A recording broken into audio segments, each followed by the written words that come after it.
یہ کتاب ہے الجامع لاحکام القرآن،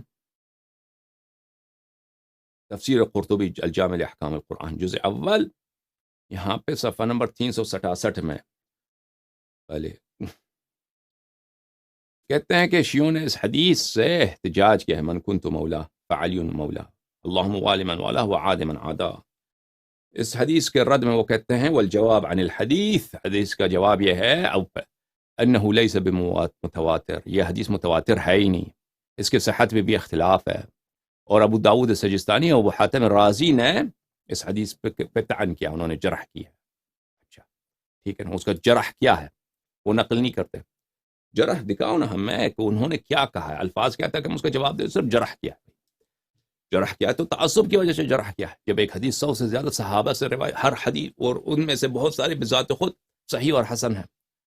تو جرح کیا ہے، تو یہی ان کے کفر کی دلیل ہے ان کے، کیونکہ حدیث متواتر میں آپ کو دکھاؤں گا کبھی انشاءاللہ، ان کا اجماع ہے حدیث متواتر کا اختلاف مخالفت کرنا،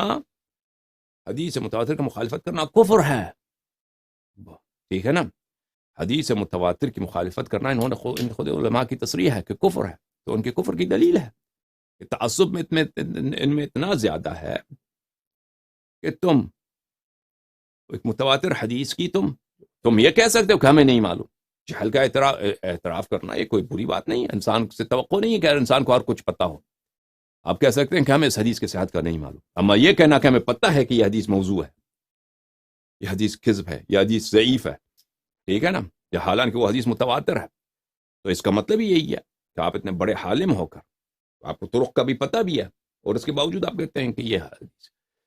حدیث ضعیف ہے یا موضوع ہے، تو یہ ہے ہی آپ کے کفر کی دلیل ہے۔